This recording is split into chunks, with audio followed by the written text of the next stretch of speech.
தேவனுக்கு மகிமை. இயேசுவின் பிறப்பால் இன்றைக்கு உலகம் முழுவதும் அற்புதம் நடைபெறும்.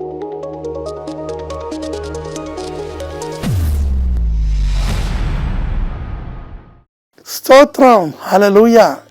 நமக்கு ஒரு பாலகன் கொடுக்கப்பட்டார். இந்த பாலகன் நமக்கு கொடுக்கப்பட்ட காரணம் என்ன? தேவனை மகிமைப்படுத்த. சரியா? தேவனை மகிமைப்படுத்த. ஒரு ஏழை விதவை தாய் இருந்துச்சு. அந்த தாய் ஒரு மண் குடிசையில் இருந்துச்சு. அந்த தாய் தினமும் விறகு பொறுக்கி கொண்டு வந்து விற்கும். அதை விற்று தனக்கும் அந்த தாய்க்கு ஒரே ஒரு சின்ன பையன். இந்த பையன் ஆக்சுவலாக அந்த விதவை தாயினுடைய மகன் கிடையாது. யாரோ ஒருத்தர் ரயில்வே ஸ்டேஷனில் தூக்கி போட்ட ஒரு பையனை இந்த தாய் ராத்திரி, அது 14 வீடு கட்டு, ராத்திரி இப்படி போகும், நிம்மதி இல்லாமல் வானத்தை பார்த்து போகும். போகும்போது இந்த பிள்ளை யாருமே கவனிக்கலை. ட்ரெயின் எல்லாம் போயிட்டு ஒரே இருட்டுக்குள்ளே இந்த பையன் கத்திட்டு கிடந்தான். ஒரு 2 வயசு பையன் இருக்கும், அதோட கம்மியாக இருக்கும். அது தூக்கிட்டு வந்துச்சு. போலீஸ்கிட்ட பர்மிஷன் கேட்டு தூக்கிட்டு வந்து வளர்த்துச்சு. இந்த பையனுக்கு கொஞ்சம் சமைச்சா அதை சமைச்சு மிச்ச விறகை விற்றுட்டு வந்துடும். அடிக்கடி இந்த தாய் சொல்லும், நல்ல வேலை அந்த ரயில்வே போலீஸ் அதிகாரிகள் எனக்கு இந்த பையனை கொடுத்தாங்க. பார்ப்போம், இந்த பையன் வளரட்டும், இவன் எனக்கு கொடுக்கப்பட்டவனுடைய அருமை பின்னாடி தானே தெரியும். இப்போ தெரியாது, எனக்கும் வயசாகிட்ருக்கு. இப்போ நான் இந்த பையனுக்கு ஊட்டி கொடுத்தா அவனை வந்து ஸ்கூலில் சேர்த்து படிக்க வச்சு அதெல்லாம் பண்ண முடியா அப்படின்னு சொல்லிச்சு. ஆனால் அவங்க குடிசை வந்து ரொம்ப பரிதாபமாக இருக்குது. இப்போ நான் போய் ஹெல்ப் பண்ணுறேன் பாருங்கள், அது மண் குடிசை. எல்லாமே இந்த கீத்து கொட்டைன்னு சொல்லுவாங்க. அது புயல் அடித்தா எல்லாமே எல்லாம் கீத்தெல்லாம் போயிடும். ஒரு ஓரத்தில் இந்த பையனை மறைச்சி வச்சு இது தான் புடவையில் இது பண்ணிவிடும். ரொம்ப ஏழை தாய், வருமானம் ரொம்ப கம்மி. பையன் படித்தான், நல்லா படித்தான், மேலே வந்தான். முடிவில் அவர் பெரிய அரசு அதிகாரியாக மாறணும். நல்ல ஒரு பெரிய அதிகாரி, கலெக்டராக மாறணும். இந்த தாய்க்கு கலெக்டர்னால் யாரும் தெரியாது. இந்த தாய் ஒரு விதமான பப்ளிக் சர்வீசஸ் எல்லாம் அந்த தாய்க்கு தெரியாது. படிப்பு கிடையாது. இந்த ரூபாய் கூட அவங்க அந்த விறகு விற்கும்போது எதை கொடுக்குறானோ அதுதான். அதை வச்சுட்டு ஒரு வெங்காயம் ஒரு இது வாங்கிட்டு கொஞ்சம் சமைச்சிட்டு, இந்த எலுமிச்சை இருக்குது பாருங்கள், அந்த எலுமிச்சையில் ஒரு ஊற வச்சுட்டு தாம் பழைய சாப்பிட்டுட்டு பிள்ளைக்காக கொடுக்கும். சுடு சாதத்தை கொடுக்கும், குழம்பு கொடுக்கும். அதான் அது தெரியும். பிள்ளை என்ன படித்ததுன்னு தெரியாது. எப்படியோ ஒரு கவர்மெண்ட் ஸ்கூலில் படித்தது, அப்புறம் கவர்மெண்ட் காலேஜ் படிச்சு எல்லாமே பிள்ளைக்கு ஸ்காலர்ஷிப்பாக கிடச்சிது. அப்புறம் அது ஐஏஎஸ் எழுந்துச்சு.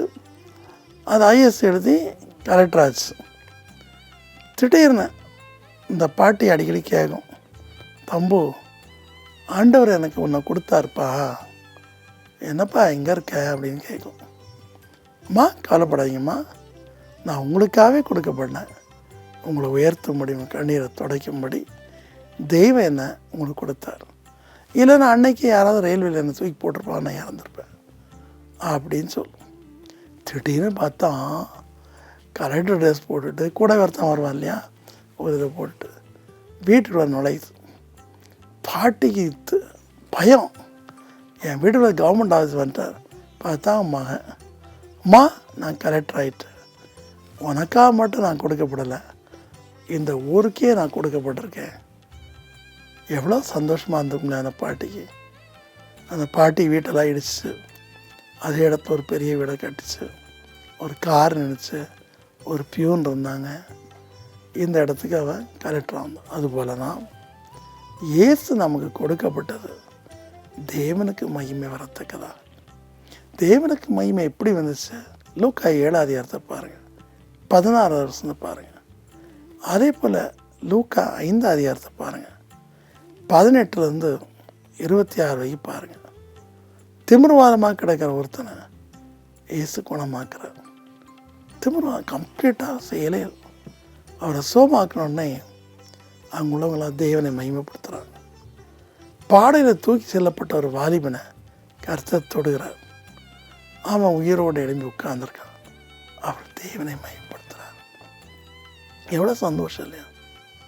வேலூர் ஆஸ்பத்திரியில் பயங்கரமான கெமிக்கல், அவர் கெமிக்கல் ஃபேக்டரியில் வேலை செய்தார். கெமிக்கல் பிரெயின்குள்ளே போய் அந்த மனுஷன் இறந்துட்டார். 2 குழந்தைகள் இறந்தாச்சு. சிஸ்டர் வந்தாங்க, அவங்களுடைய ஒய்ஃப் வந்துச்சு, எல்லோரும் இருந்தாங்க. ஆனால் சிஸ்டர் கொஞ்சம் மெடிக்கல் லைன் தெரியும். பாரி வச்சு அழுறாங்க. டாக்டர் மீண்டும் ஒன்று கேட்குறாங்க, உண்மையாக இறந்துட்டார்.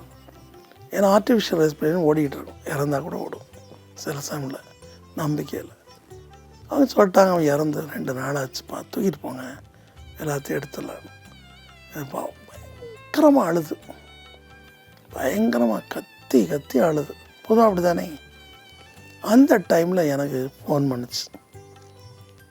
நான் தற்செயலாக அந்த ஃபோன் எடுத்தேன். அப்போது அவங்க அழுகிற சத்தம் எனக்கு கேட்டுச்சு. ஏமா இப்படி அழுற அப்படின்னு. இல்லை, என் தம்பி ஒரு கெமிக்கல் ஃபேக்டரியில் வேலை செய்தான்.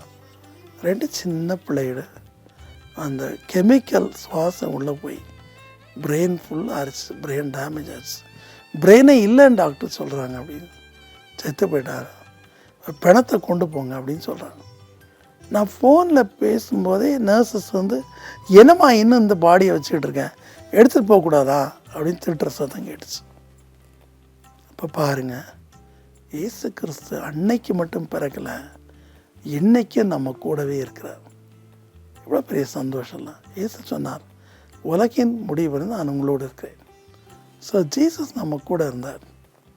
ஸோ நான் இயேசு கிறிஸ்து இனிய நாமத்தில் செத்த பணமாக இருந்தாச்சு, மரித்து போன தன்ராஜ் இயேசுவின் நாமத்தில் உயிரோடு எழுமிச்சார். அவ்வளோதான். கை காலில் இப்படி தான் வளைஞ்சு கிடந்துச்சு. ஆனால் கடைசியில் அது எல்லாம் சரியாக எழுப்பி உட்கார்ந்தோம். எவ்வளோ பெரிய சந்தோஷம் இல்லையா? அவங்க உயிருள்ள சாட்சியாக வெள்ளுலன்னு சொன்னாங்க, இப்படி ஒரு பெரிய அற்புதம், மரித்து போன சோதனை உயிரோடு வந்தாச்சு. அது மட்டுமா செய்தாங்க. ஏன்டா கேட்டான், ஐயா நாங்கள் உங்களுக்கு ஒரு 2 லட்சம் காணிக்க தரோன்னு. நான் சொன்னேன், எனக்கு காணிக்க வேண்டாம், உங்கள் கிராமத்தில் ஏதாச்சும் வச்சுருக்கான்னு கேட்டேன். இல்லைண்ணா.